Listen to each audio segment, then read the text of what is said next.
Good day and welcome to Inquirer Mobility. I'm your host, Artie Lopez, and this is your mobility update. It's been almost a week since most areas in the country have been shifted to GCQ, yet the two biggest concerns are still hanging in the balance. This incredibly difficult fight to flatten the curve, and of course, the pressing need to keep the local economy alive amidst this current situation. On that regard, the automotive industry is one of few very essential industries that play a key role in boosting our economy and pushing our country forward to survive this crisis. So here's an update from one of your favorite automotive brands. The Lexus Convertible has been officially launched here in the country recently, but of course, it was a virtual launch by way of an enhanced video conferencing between Lexus top executives and the motoring media. After discussing the industry landscape with photos and a video, they gave the media an exciting sneak peek at the kind of adventures that await fans of the Lexus brand, with the arrival of the convertible version of their flagship coupe, the LC500, in the local market. The LC Convertible's innately stunning design and excellent aerodynamics are complemented by its optimal weight distribution and exceptional performance. It's equipped with an auto-folding mechanism that stows its top under an integrated tonneau cover. And once the top is down, its appeal simply oozes.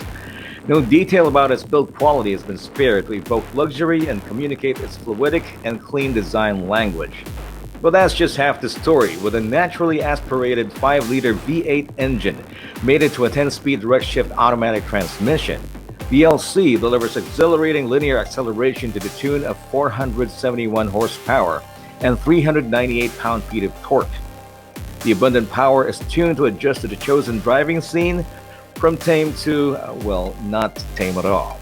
And to make the LC's V8 more enjoyable when the top is down, a sound generator transmits the sensual engine growls through the dash panel, while an exhaust valve enhances the powerful engine sound as well.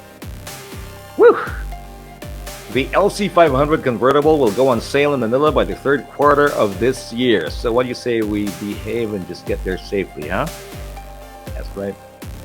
Well, more automotive news is coming up on the Inquirer Mobility Update. This is Artie. Don't go away. I'll be right back.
Welcome back to the Mobility Update. This is Artie once again.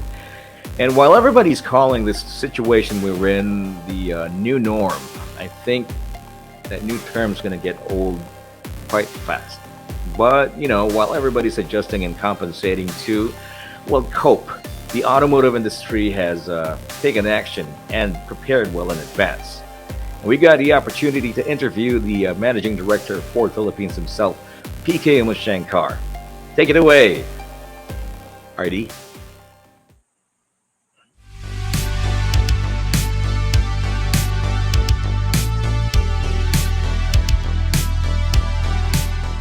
And good day, PK Umashankar of Ford Philippines. Thank you for coming over to Mobility Update of Inquirer Mobility. And, on such short notice, it's so nice to get to be here. How are you? I'm very well, thank you, Adi, and it's fantastic talking to you and to the Mobility Inquirer. That's interesting on the mobility platform. Glad to Thank you be so doing much. that. Right, right. Well, I'm excited to be talking to you about a few things, but we are in a very complicated situation right now. So that's what I sort of like want to get started with before we move on to the juicy stuff. Okay. Everybody knows that we are now in this general community quarantine situation, and just to get started with regards to Ford Philippines, I would like to ask you, PK, you want me calling you that? What is your general statement to all the loyal Ford customers out there and the general public about those wondering about what is your stand about this whole COVID-19 situation, etc., and what is Ford PH up to right now? So fundamentally, as a consumer group or as a company that is working towards the consumers, we believe that we are entering into something called the new normal of business. A new normal kind of resets the whole way of engaging the consumers. A space where it allows a safe, secure, well sanitized environment for customers to engage, for our employees to be comfortable, uh, absolutely COVID proof, if you want to use that phraseology, to make sure that anything and everything they do is minimum contact but maximum safety. So, something like making sure that you imbibe the social distancing in everything that you do in your business and make sure that every engagement is absolutely safe and sanitized to the best levels possible. So it's a new normal of business, and we are getting ourselves ready to enter into this space, and a phase which probably will stay for some time. That is true. That is quite reassuring to hear from Ford Philippines. And if you can give me a little update with regard to the dealerships of Ford, are you in like 100% operations? What's the situation? How many dealerships are open in the Philippines or just Metro Manila? What's going on there? So in terms of dealer operations, and I'm glad to report to you, Adi, that as of yesterday, 45 facilities are open across the country, which is pretty much 95% of our reach, I would say.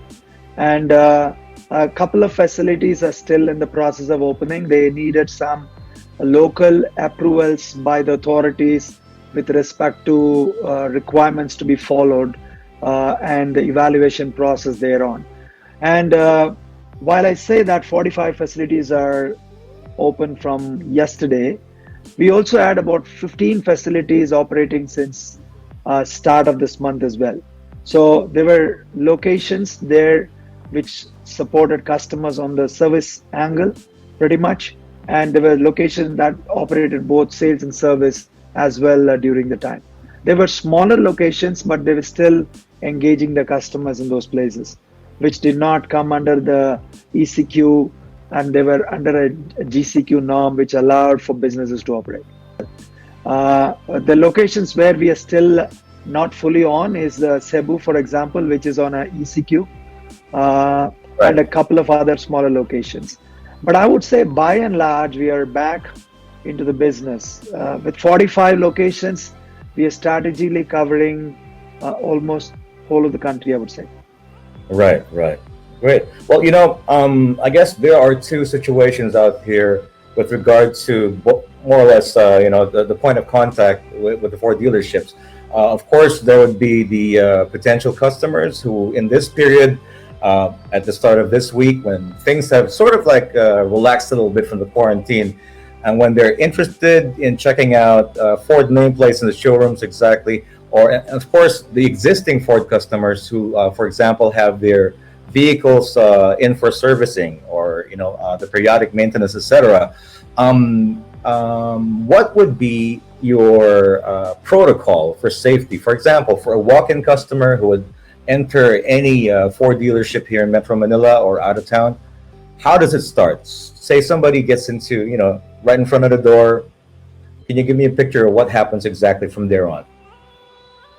So one of the things that we did while the 2 months that we were pretty much closeted to the home spaces and working virtually, we went about crafting a complete playbook for return to work concept.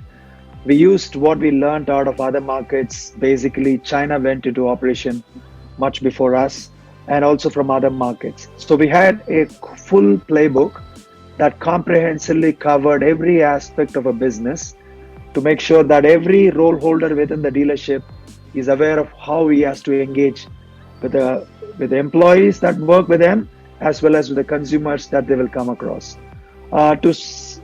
To talk about a few things that we went about is that when you're entering the dealerships, definitely there's a contactless thermal scanning to understand the temperature of the consumer. There Right. are hand sanitizers that are kept in strategic locations. The entire facility gets sanitized at least thrice every day, and all the contact surfaces that the customer touch get sanitized even at a higher frequency.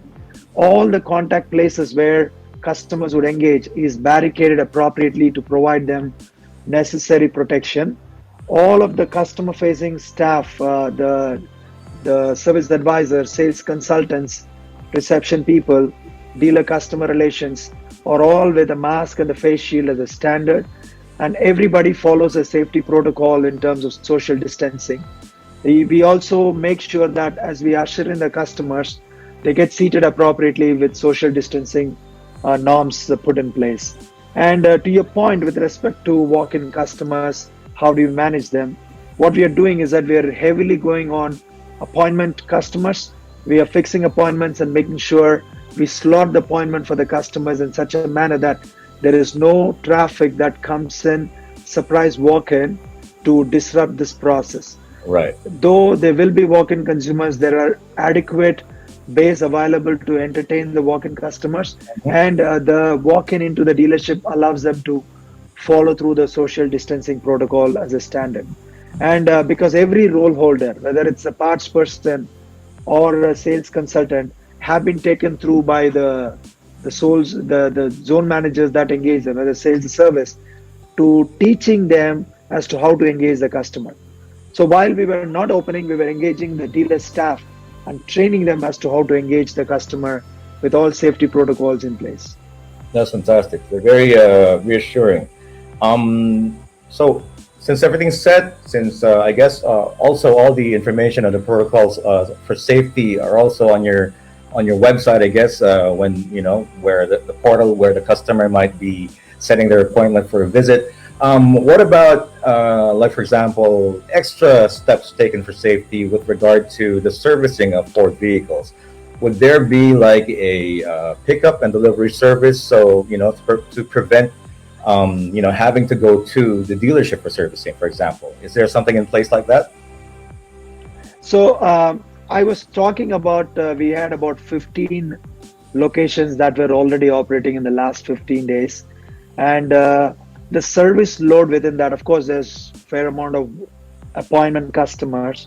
We were able to stagger them appropriately to manage the load that is social distance capable and delivered it successfully. I'm happy to see the encouragement of customers to come in and get the periodic maintenance services on a workshop appointment done in a very prudent manner by engaging appropriately, understanding whether they got enough slots to come in, etc. The load was pretty strong. Over 60% customers have been visiting our dealerships during this time when we opened. And that gave us a lot of encouragement. And to your point on how are we serving the customers is that the appointment process works very diligently. We do to minimize the customer engagement. We have contactless payment systems where we have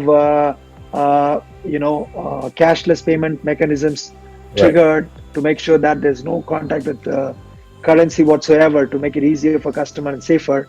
And on top of it, because we are engaging them virtually, sales consultants started sharing with the customers a virtual walk around the vehicle, a virtual tour for the customers, and loading it onto their Facebook pages, and also serving to individual customers through messenger tool to make sure that the customers don't miss a beat while they are at their living room convenience, but they still see the vehicle out there. So by engaging in all of those concepts slowly, we are able to get into that. With respect to pickup and drop capability, we are exploring the options available because we still do not have the public transport infrastructure in place. We are Okay. working through the methodologies to make that happen, to pick up and drop comfortably, because we'll have to send somebody to do that process. We have to make sure that the infrastructure is available to do that. But at the Okay. same time, we are also not we are also making sure the customers don't lose their option to service because of the pickup, because the pickup and drop service being available in few locations and not in all locations. The appointment facility kind of lends itself to it. And I'm encouraged by what we've seen in the last 15 days already in some of our smaller locations. And I will have more information in the next 15, 20 days from the most of the Metro Manila locations that are opening up. Understood, because everything else is in a work in progress. All the systems being put in place are still being tested, and how the public is reacting to that, and how it's actually working out to sort of like help flatten the curve as well, and not make the situation a little bit more complicated than it already is. So, Correct. in closing, what would you like to impart to your loyal Ford customers out there, and to the general public as well, with regard to how you see the situation, how it's unfolding so far?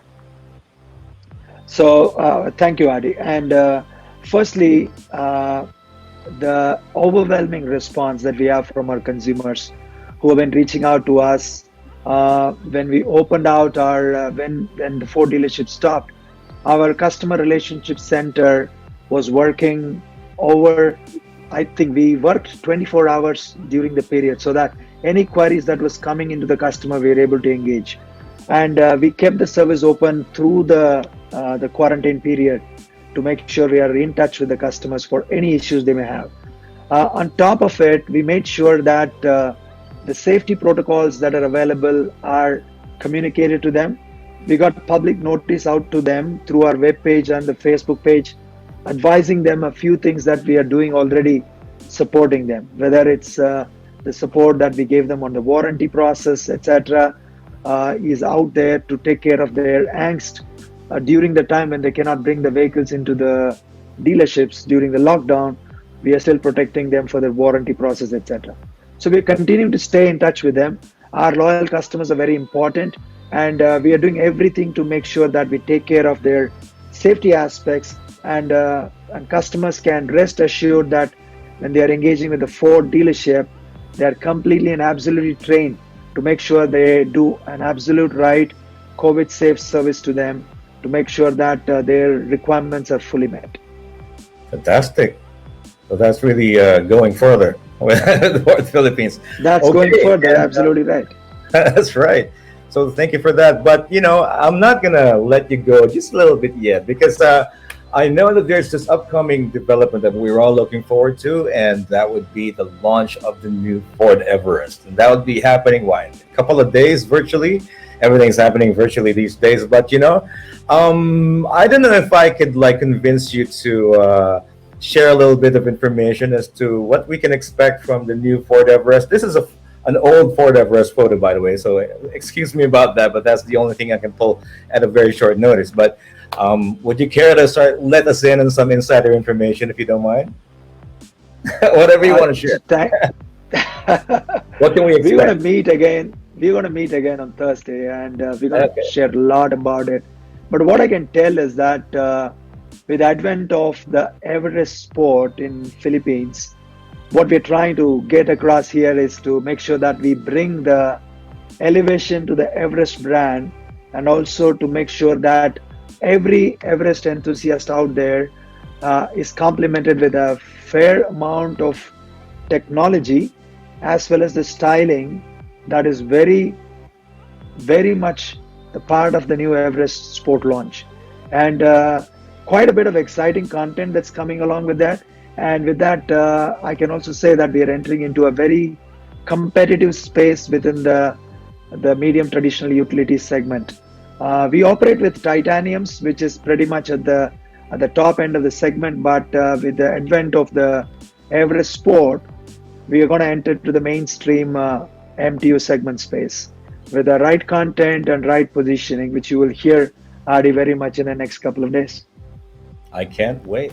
And there you have it. At least you can feel a little bit more reassured that our friends from the automotive industry are taking every step and every measure to make this new norm safer for everyone and, of course, healthier for our economy.